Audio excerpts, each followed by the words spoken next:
He glanced at the rat, then put out a finger and lifted one of the small, neat paws. Nearly 12 hours. Limp. The rigour had already passed. It was warm up here at the top of the house. Then he turned to the counter that ran along the far wall of the laboratory, where a line of rats lay, possibly insensible, probably dead. He walked slowly along the line, prodding each body. Limp, limp, stiff. Stiff, stiff. All dead without doubt.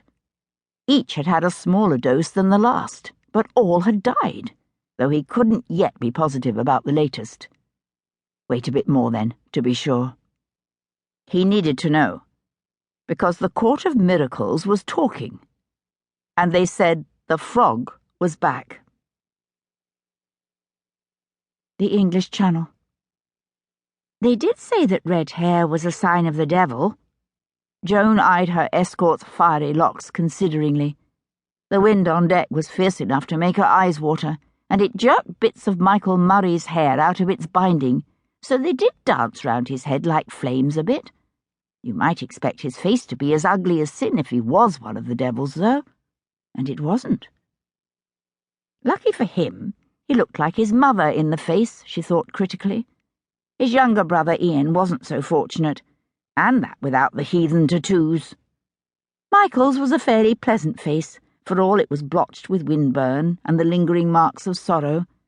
And no wonder, him having just lost his father, and his wife dead in France no more than a month before that.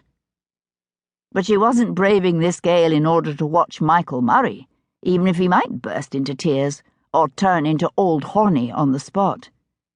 She touched her crucifix for reassurance, just in case. It had been blessed by the priest, and her mother had carried it all the way to St. Ninian's Spring and dipped it in the water there to ask the saint's protection. And it was her mother she wanted to see, as long as ever she could. She pulled her kerchief off and waved it, keeping a tight grip lest the wind make off with it. Her mother was growing smaller on the quay, waving madly too, Joey behind her, with his arm round her waist to keep her from falling into the water. Joan snorted a bit at sight of her new stepfather, but then thought better and touched the crucifix again, muttering a quick act of contrition in penance. After all, it was she herself who'd made that marriage happen, and a good thing too. If not, she'd still be stuck to home at Balrigan, not on her way at last to be a bride of Christ in France. A nudge at her elbow made her glance aside to see Michael offering her a handkerchief. Well, so, if her eyes were streaming, aye, and her nose. It was no wonder, the wind so fierce as it was. She took the scrap of cloth with a curt nod of thanks, scrubbed briefly at her cheeks, and waved her kerchief harder. None of his family had come to see Michael off, not even his twin sister Janet. But they were taken up with all there was to do in the wake of old Ian Murray's death, and no wonder. No need to see Michael to the ship either. Michael Murray was a wine merchant in Paris, and a wonderfully well-travelled gentleman. She took some comfort from the knowledge that he knew what to do and where to go, and had said he would see her safely delivered to the Convent of Angels, because the thought of making her way through Paris alone, and the streets full of people all speaking French, though she knew French quite well, of course, she'd been studying it all the winter, and Michael's mother helping her, though perhaps she had better not tell the Reverend Mother about the sorts of French novels Jenny Murray had in her bookshelf, because— Voulez-vous descendre, mademoiselle? Eh?